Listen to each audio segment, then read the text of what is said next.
Baik, Alhamdulillah. Ustaz, sementara ini kita dengar juga ada beberapa polemik tentang ke masjid, berjamaah di Ya. rumah. Apa tuh, Ustaz? Jadi kita diposisikan pada kalimat meninggalkan masjid. Kalimat meninggalkan masjid itu yang melukai hati kita. Padahal sebenarnya kita sedang berpindah dari satu sunnah ke sunnah yang lain. Jangan dikatakan, kenapa kita meninggalkan masjid? Bukan begitu. Kita sedang pindah dari sunnah ketika aman dengan sunnah Rasulullah ketika sedang dalam masa wabah. Dalam masa aman, sunnahnya adalah memakmurkan masjid. Dalam masa kondisi sekarang, sunnahnya adalah kita lebih memilih keselamatan. Maka yang kita lakukan sekarang ini juga adalah sunnah.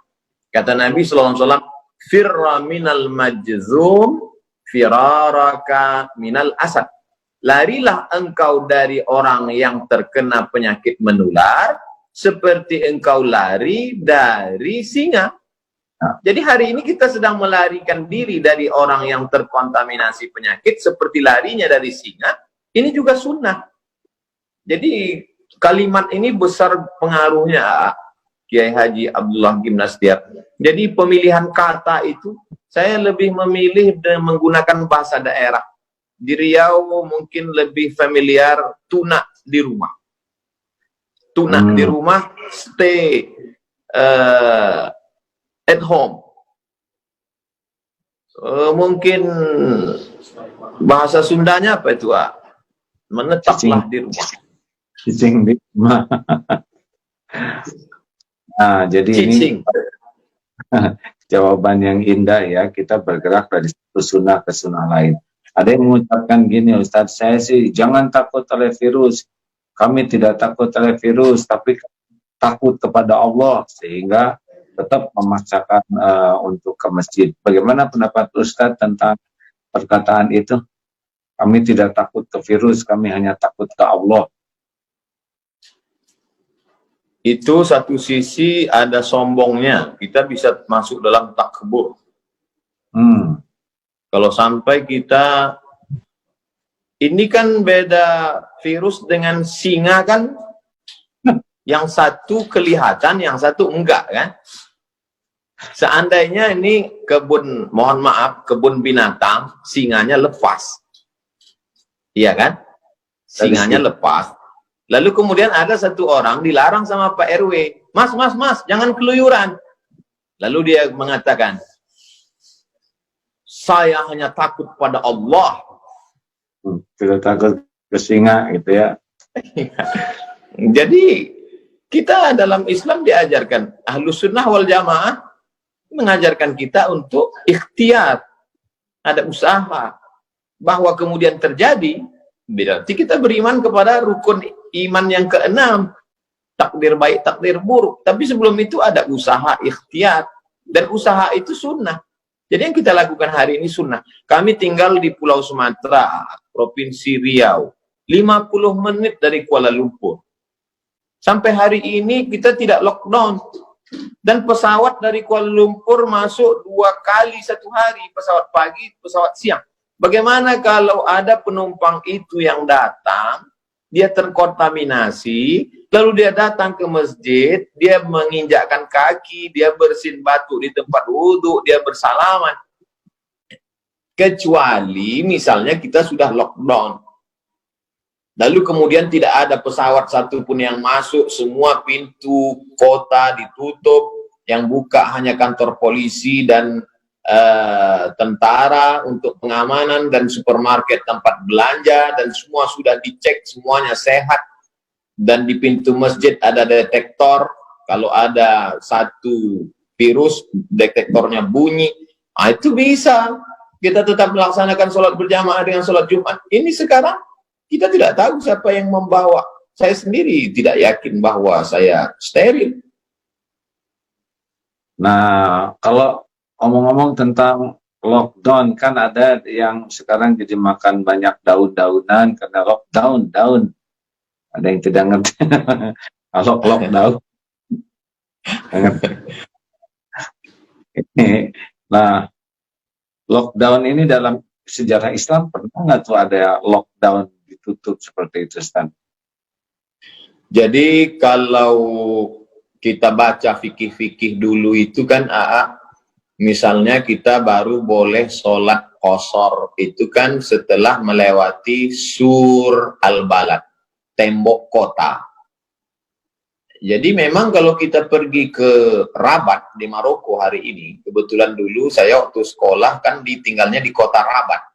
Jadi Rabat itu sampai hari ini memang kotanya ada temboknya.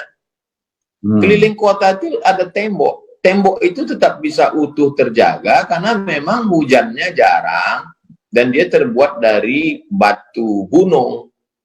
Jadi ketika zaman dulu kalau terjadi wabah suatu kota itu pintu tembok itu ditutup rapat sehingga orang luar tidak masuk dan orang yang di dalam tidak keluar karena kota itu ada temboknya. Dan kota Al-Madinah Al-Munawwarah dulu juga kalau kita bisa kita browsing, coba cari gambar Madinah zaman dulu, itu ada temboknya keliling. Kalau terjadi sesuatu, musuh datang dari luar, itu pintu. Makanya ada riwayat tentang Umar bin Khattab menerima kunci dari Bethlehem dari Palestina yang kuncinya dipegang oleh pendeta Nasrani. Artinya kota itu ada temboknya, ada pintunya, ada kuncinya. Jadi ketika lockdown, dia tinggal tutup pintu aja. Kalau sulit menggambarkannya, tonton film Troy.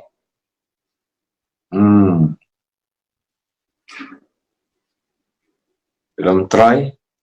Ya, jadi, kebayang. Ini sudah pernah terjadi juga yang seperti ini, jadi tidak. Ya. Ustaz, jadi zaman dulu ketika terjadi sesuatu, mereka tinggal lockdown aja, tutup pintu kota, orang luar nggak boleh masuk, orang dalam nggak boleh keluar, selesai. Cuman kita sekarang kan ada kereta api, ada bis, ada akses jalan banyak. Jadi zaman dulu mereka lebih mudah untuk lockdown. Iya. Baik. Alhamdulillah. Selanjutnya nih pertanyaan, enak paling enak bagiannya satu sama ya. Saya waktu di Batam, Ustadz habis-habisan nanya saya nggak bisa berkelit. Sekarang Ustadz harus jawab ya, janji. Terima kasih. Lalu Ustadz nih, ini kan antara keyakinan, ada Jabariyah, ada Qadariyah, ada Ahlussunnah wal Jamaah. Sekarang ini bisa kelihatan nggak yang berpaham Jabariyah atau mereka semau-maunya saja pindah-pindah keyakinan ini? Yang selama ini mengaku Ahlus Sunnah, mulutnya berkata Ahlus Sunnah, justru sekarang bisa kelihatan dia Jabariyah. Artinya tidak ada, ya udah terserah aja lah, mau matilah. Kalau Ahlus Sunnah tidak begitu. Ahlus Sunnah Allah kasih kita ikhtiar, Allah kasih kita al-kasbu, ada usaha. Kalau Qadariyah